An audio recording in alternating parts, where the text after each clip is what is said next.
Hello students, आज का topic है शमशेर बहादुर सिंह। शमशेर बहादुर सिंह जो है वो आधुनिक हिंदी कविता के प्रगतिशील कवि हैं। ये हिंदी और उर्दू दोनों के ही विद्वान माने जाते हैं और प्रयोगवादी और नई कविता के जो कवि हैं उनमें प्रथम पंक्ति में इनका स्थान माना जाता है। इनकी शैली एक अंग्रेजी कवि हैं एजरा पाउंड, उससे बहुत प्रभावित मानी जाती है। और इसके अतिरिक्त शमशेर बहादुर सिंह जो हैं वो दूसरा सप्तक, जो कि 1951 में अंग्रेजी द्वारा संपादित और प्रकाशित किया गया था, उससे संबंधित कवि हैं। शमशेर बहादुर सिंह ने कविताओं के समान ही चित्रों में भी प्रयोग किए हैं, यानी कि एक तरह से उन्होंने कविताओं से ही चित्र खींच दिए हैं पूरे के पूरे। और आधुनिक कविता में अज्ञेय और शमशेर का कृतित्व दो भिन्न दिशाओं का परिचायक है। यद्यपि दोनों ही जो हैं वो तार सप्तक से जुड़े हुए कवि हैं, लेकिन फिर भी अज्ञेय और शमशेर बहादुर सिंह का जो काव्य रचना है, जो भी उनकी कृतित्व है, वो सब दोनों बिल्कुल ही अलग अलग सोच रखने वाले व्यक्ति हैं और इनका कृतित्व भी बिल्कुल उसी तरीके से अलग अलग है, बिल्कुल ही अलग। अब हम ले लेते हैं इसका थोड़ा सा छोटा सा इनका जीवन परिचय ले लेते हैं, उसके बाद हम इन्हें डिटेल में पढ़ेंगे। इनका पूरा नाम है शमशेर बहादुर सिंह। इनका जन्म हुआ था 13 जनवरी 1911 देहरादून में और मृत्यु हुई थी 12 मई 1993 में अहमदाबाद में। इनके पिता का नाम तारीफ सिंह और माता का नाम प्रभुदेई था। इनकी पत्नी का नाम था धर्मदेवी और इनका जो कर्म क्षेत्र था, जिस क्षेत्र में इन्होंने कार्य किया, वो था कवि और लेखक। और इनकी जो मुख्य रचनाएं थी वो थी कुछ कविताएं, कुछ और कविताएं, शमशेर बहादुर सिंह की कविताएं, उदिता अभिव्यक्ति का संघर्ष, इतने पास अपने, चुका भी नहीं हूँ मैं, बात बोलेगी, काल तुझसे है होड़ मेरी और शमशेर की गज़लें। ये कुछ मुख्य रचनाएं हैं जिनकी वजह से इन्हें प्रसिद्धि मिली। भाषा जो इन्होंने प्रयोग की अपनी रचनाओं में वो थी हिंदी और उर्दू। इसके अतिरिक्त इनकी जो शिक्षा थी वो BA तक ही थी। और अब हम इन्हें डिटेल में पढ़ेंगे। तो शमशेर बहादुर सिंह का जो जन्म था वो देहरादून में 13 जनवरी 1911 को हुआ था। इनके पिता का नाम तारीफ सिंह था और माता का नाम प्रभुदेई था। आरंभिक शिक्षा इन्होंने देहरादून में प्राप्त की और हाई स्कूल और इंटर की परीक्षा इन्होंने गोंडा से दी है। इलाहाबाद से इन्होंने BA किया और किन्हीं कारणों से ये MA फाइनल ना कर सके, मतलब इन्होंने MA फर्स्ट तो किया लेकिन फाइनल ये नहीं कर पाए। 1935-36 में इन्होंने उकील बंधुओं से पेंटिंग कला सीखी और रूपाब, कहानी, नया साहित्य, माया, नया पथ, मनोहर कहानियाँ आदि में इन्होंने संपादन सहयोग किया।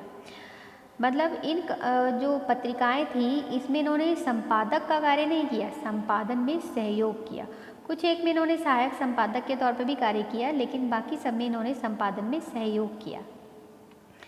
इसके अलावा उर्दू हिंदी कोश प्रोजेक्ट में संपादक रहे और विक्रम विश्वविद्यालय के प्रेमचंद सृजन पीठ के ये अध्यक्ष रहे।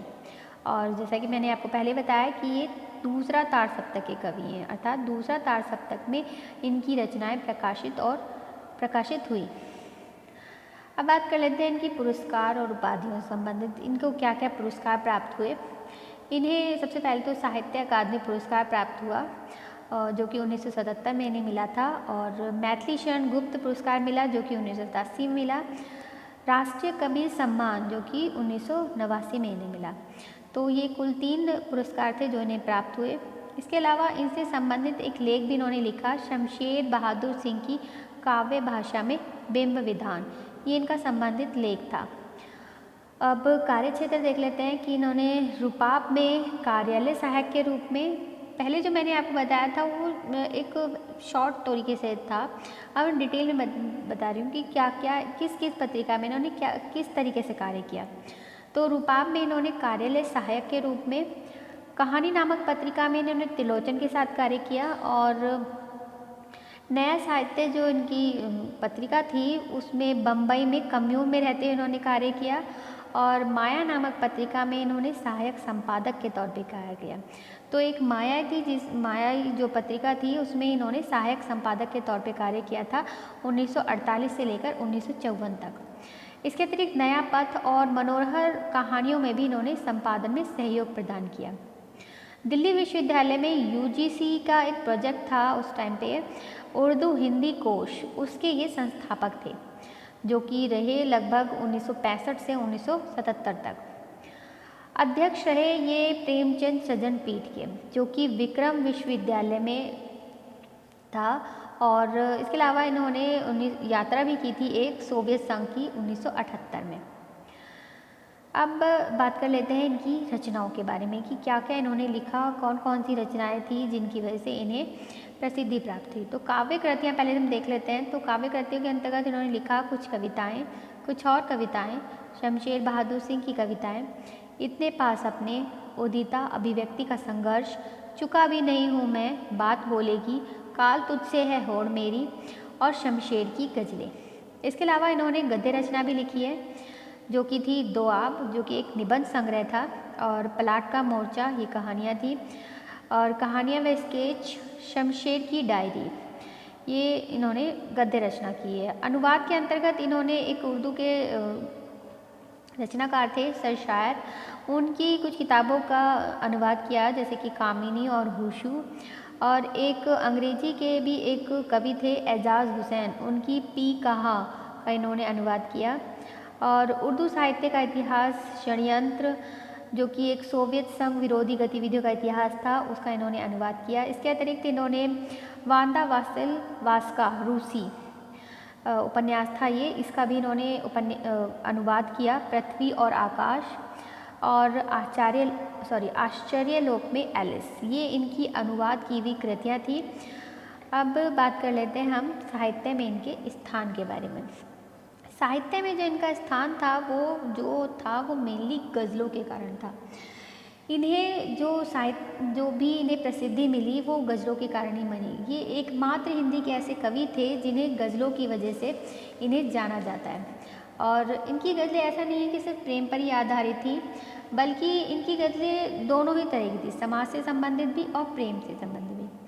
और मतलब इन्होंने दोनों ही प्रकार की गज़लें इन्होंने लिखी थी।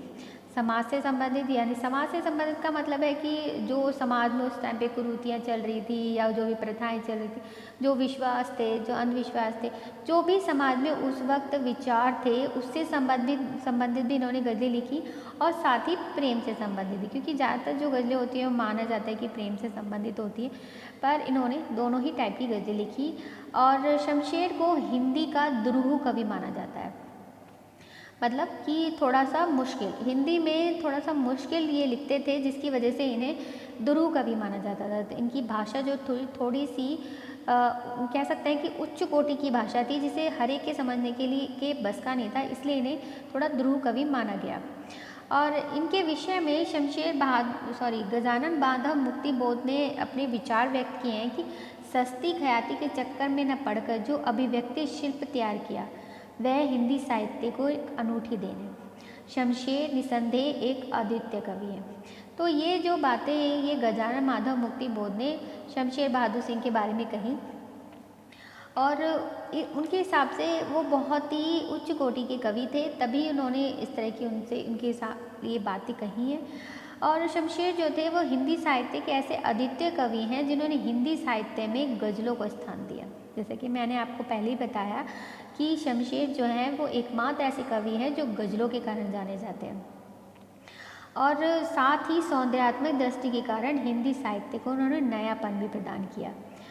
तो शमशेर बहादुर सिंह न केवल हिंदी में गज़लों को स्थान दिया, बल्कि गज़लों के कारण ही उन्हें प्रसिद्धि भी प्राप्त हुई। तो शमशेर बहादुर सिंह न केवल गज़लों के कवि थे, इसके अतिरिक्त उनमें भी बहुत सारे गुण थे, जैसे कि विनयशीलता, स्वाभिमान और सादगी, जिसके कारण भक्त कवियों की वे याद दिलाते थे। और निस्वार्थ भाव से साहित्य सर्जन करने वाले इस कवि के प्रति लोगों में अपार भाव का सम्मान भी था। और इसीलिए इनके विषय में विजय देव नारायण शाही भी अपने विचार व्यक्त करते हैं। उन्होंने कहा है कि तात्विक रूप में शमशेर की काव्यानुभूति सौंदर्य की ही अनुभूति है। आज तक हिंदी में विशुद्ध सौंदर्य का कवि यदि कोई हुआ है तो वह है शमशेर। तो इस तरह की जो बातें हैं वो शमशेर बहादुर सिंह जी के लिए कही गई हैं, तो इसका यही मतलब है कि वो बहुत अच्छे उच्च कोटि के कवि माने जाते थे। यद्यपि वो बहुत अच्छा लिखते थे, लेकिन फिर भी उनका जो हिंदी में उनका जो लेखनी थी वो थोड़ी सी ज़्यादा उच्च कोटि की हो जाने की वजह से जल्दी समझ में नहीं आती थी, इसीलिए उन्हें दुरूह कवि माना गया हिंदी का। लेकिन गज़लों के कारण उन्हें बहुत अधिक प्रसिद्धि प्राप्त हुई। और शमशेर की कविताओं में जो यथार्थवाद है वह उनकी काव्यानुभूति का सहज अंश नहीं है। उनकी कविताओं का जो वास्तविक विषय है वह सौंदर्य का ही विषय है। तो ये तो थे शमशेर बहादुर सिंह, और अगले लेक्चर में हम इनकी भाव पक्षीय और कला पक्षीय विशेषताएं जो कि काव्यगत विशेषताओं के अंतर्गत मानी जाती है वो हम पढ़ेंगे। तो आज के लिए इतना ही। Thank you.